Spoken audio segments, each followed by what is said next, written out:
پکڑ کے کہہ دیو تم ہماری ایک شرط منظور کر لو، ہماری ایک شرط کو مان لو تو تمہیں چھوڑ دیا جائے گا، تمہیں رہا کر دیا جائے گا، تمہیں باعزت بری کر دیا جائے گا۔ کہا کیا ہے شرط؟ اللہ کے نبی نے کہا اے جنگ بدر کے قیدیو، میں نے سنا ہے کہ تم تعلیم یافتہ ہو، تم شکشک ہو، تمہارے اندر علم ہے، ایسا کرو ہمارے 10 انصاری نوجوانوں کو پڑھنا سکھا دو، ان کو لکھنا سکھا دو، جب یہ پڑھنا سیکھ جائیں گے، جب یہ لکھنا سیکھ جائیں گے تو تمہیں چھوڑ دیا جائے گا، تمہیں باعزت بری کر دیا جائے گا۔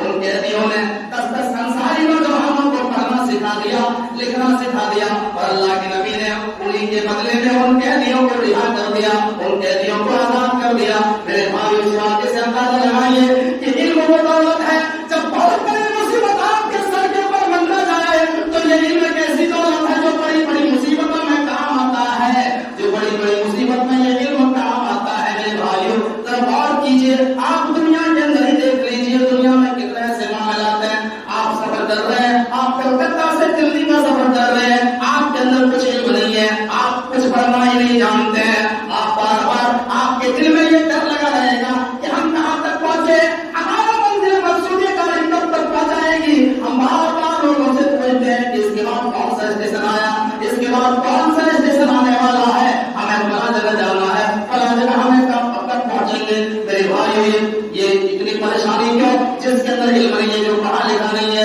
اور جس کے اندر علم ہے، جس کے اندر میرے بھائیوں شکشا ہے، ایجوکیشن ہے، وہ کسی کو پوچھنے کی ضرورت نہیں، وہ فوراً موبائل نکالتا ہے، ویئر از مائی ٹرین، میری ٹرین کہاں ہے، اس ایپ کو لوڈ کرتا ہے اور اس میں گاڑی کا نمبر ڈائل کرتا ہے تو سارا ڈیٹیل آ جاتا ہے کہ آپ کی گاڑی کہاں پہ کھڑی ہے، کہاں چل رہی ہے، اس کے بعد کون سی اسٹیشن آنے والی ہے، یہ ساری چیزیں بتا دیتی ہے۔ میرے بھائیوں یہ تب جانے کی جب آپ کے اندر علم رہے گا۔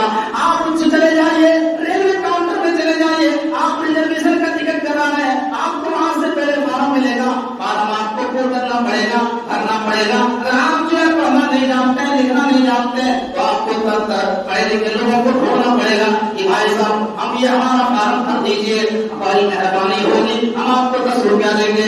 بینکوں میں بھی دیکھا گیا میرے بھائیوں، نکاسی کرنا ہے، KYC کرنا ہے، فارم بھرنا ہے تو لوگ بہت دیر خوشامد کرتے ہیں کہ بھائی صاحب ہمارا فارم بھر دیجیے، ہم آپ کو 10 روپیہ دیں گے۔ میرے بھائیوں یہ کیوں ہو رہا ہے؟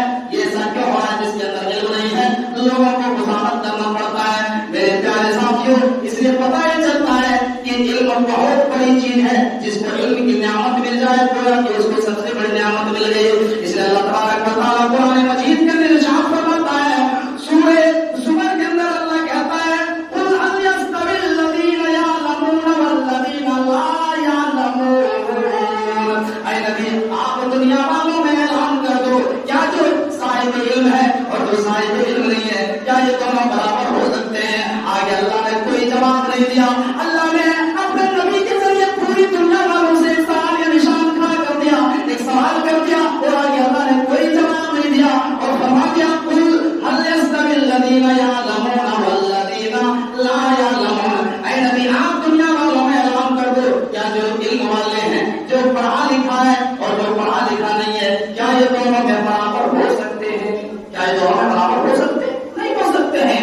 میرے بھائیوں ایک ڈاکٹر ہونے کہہ رہے ڈاکٹر برابر نہیں ہو سکتے، آپ کیا بات کر رہے ہیں؟ ایک ڈاکٹر ہونے کہہ رہے ڈاکٹر، کیا یہ دونوں برابر ہو سکتے ہیں؟ نہیں ہو سکتے، نہیں ہو سکتے۔ بڑے ڈاکٹر نے آپ کے ہاتھ میں انجیکشن پکڑا دیا اور کہہ دیا کہ جاؤ اس انجیکشن کو اپنے گاؤں میں لے جاؤ اور کسی ڈاکٹر سے لگوا لینا، کسی چھوٹے ڈاکٹر سے لگوا لینا۔ میرے بھائیوں اب وہ آدمی آیا اور کہا کہ ہم نے دیکھا ہے ہاسپٹل میں کہ انجیکشن ہاتھ لگاتے ہوئے دیکھا کہ وہ ایسے ایسے ہاتھ میں سے لگتا ہے، وہ اسی طریقے سے یہاں سے یہاں لگا دیتا ہے، جو ہم پہ لگا دیتے ہیں۔ تو نہیں، ان کو معلوم ہے کہ کس حساب کا یہ انجیکشن ہے اور کون سی نسل میں لگنا ہے، ان کو معلوم ہے۔ اگر ہر آدمی ایسے ہی ٹھپا لگانے لگے میرے بھائیوں تو ریئیکشن کر جائے گا، آدمی کو جو الٹا ہو بدن کے اندر ریئیکشن کر جائے گا۔ تو جب ایک ڈاکٹر اور گہرے ڈاکٹر برابر نہیں ہو سکتے تو علم والے اور بے علم والے یہ دونوں کیسے برابر ہو سکتے ہیں؟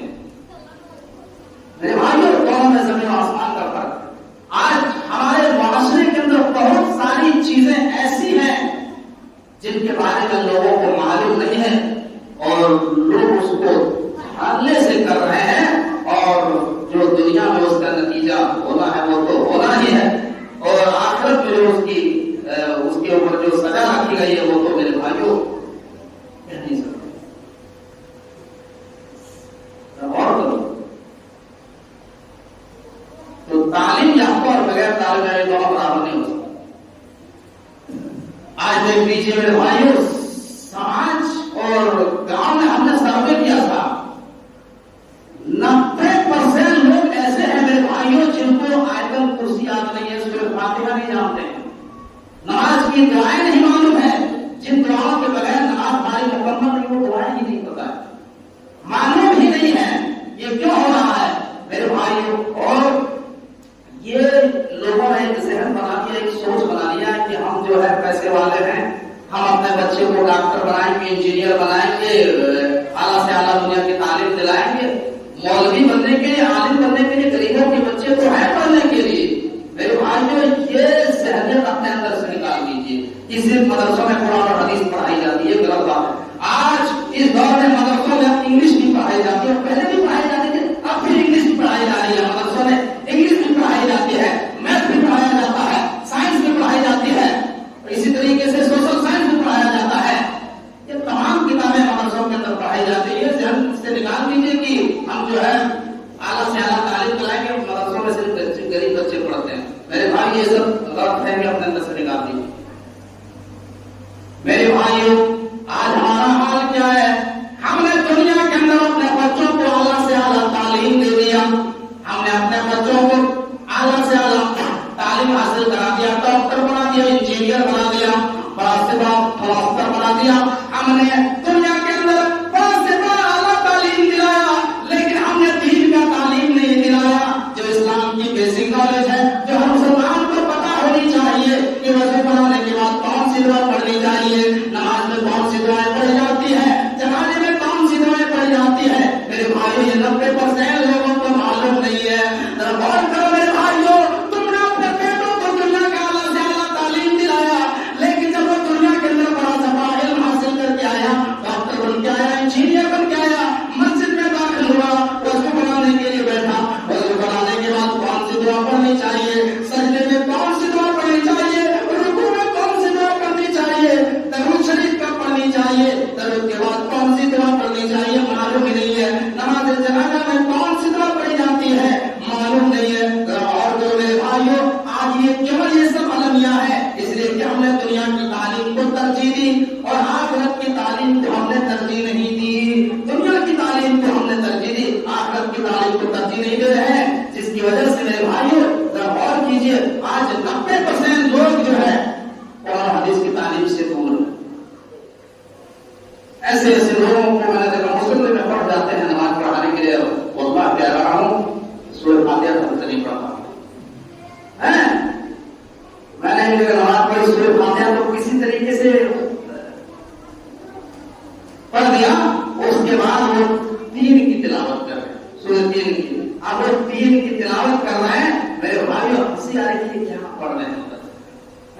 ایک دم ایسا لگ رہا ہے جیسے ایک تلاوت ہے،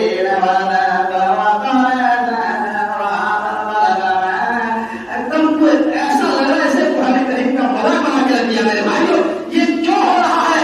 یہ فتنے کیوں روا ہوتے ہیں میرے بھائیوں؟ علم نہ ہونے کی بنیاد پر۔ یہ تو قیامت کی نشانیوں میں سے ایک نشانی ہے۔ بخاری کی 100 نمبر کی حدیث ہے، ان اللہ لا يقبض العلم انتزاعا ينتزعه من العباد ولكن يقبض العلم بقبض العلماء حتى اذا لم يبق عالما اتخذ الناس رؤوسا جهلا فسئلوا فاخبروا بغير علم فضلوا عنه وراء الطريق۔ اللہ کے نبی فرماتے ہیں کہ قیامت سے پہلے جو ہے علم کو اٹھا لیا جائے گا، مطلب علم کو ایسے نہیں اٹھائے گا، جتنے بھی دنیا کے علماء ہیں سب علماء کو دھیرے دھیرے کر کے اٹھا لیں گے، اور جب دنیا میں عالم نہیں بچیں گے یا پھر عالم ہوں گے لیکن ان کو عالم کا درجہ نہیں دیں گے، تو لوگ کیا کریں گے جاہلوں کو اپنا پیشوا بنا لیں گے، جاہلوں کو اپنا امام بنا لیں گے، اور وہ نماز پڑھائیں گے، منبروں میں کھڑا ہو کے خطبہ کریں گے، لوگوں سے سوال کریں گے، اور وہ بغیر علم کے فتوے دیں گے، وہ خود بھی گمراہ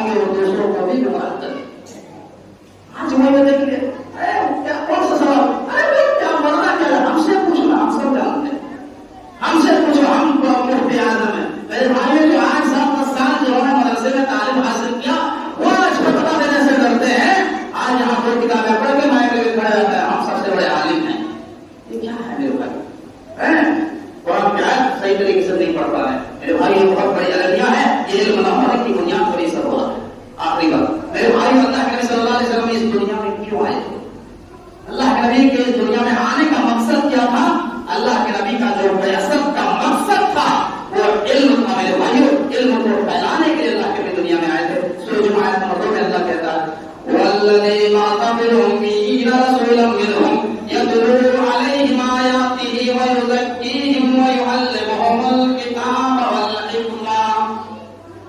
ہم نے امیوں کے اندر انپڑھوں کے اندر ایک رسول بھیجا. ہم نے امیوں کے اندر ایک رسول بھیجا اور وہ رسول کیا کرتا ہے؟ یتلو علیہم آیاتہ، جو لوگوں کو قرآن کی آیتیں پڑھ پڑھ کے سناتا ہے. اللہ کے نبی دنیا میں کیوں آئے تھے؟ تاکہ دنیا والوں کو اللہ کے نبی قرآن پڑھ پڑھ کے سناتے ہیں، دنیا والوں کو قرآن پڑھ پڑھ کے سناتے ہیں. وَيُزَكِّيهِمْ، جو تمہارے نفس کی تزکیہ کرتا ہے، جو تمہارے دلوں کو پاک و صاف کرتا ہے، تمہیں گندگیوں سے نکال کر کے صراط مستقیم کی طرف رہنمائی کرتا ہے، عقل دانائی کی باتوں کو سکھاتا ہے. تو نبی اکرم کے دنیا میں آنے کا مقصد بھی علم تھا میرے بھائیوں. تو ہمارے نبی دنیا میں کیوں آئے تھے؟ علم کو پھیلانے کے لیے. اللہ کے نبی طائف کے گلیوں میں مارے کھا رہے ہیں، لباس کے بازار میں آپ کو مارا جا رہا ہے. کیوں مارا جا رہا ہے؟ اللہ کے نبی قرآن سنانے کے لیے جا رہے ہیں، اللہ کی کتاب لوگوں کو بتانے جا رہے ہیں اور آپ کو پتھروں سے مارا جا رہا ہے. ایک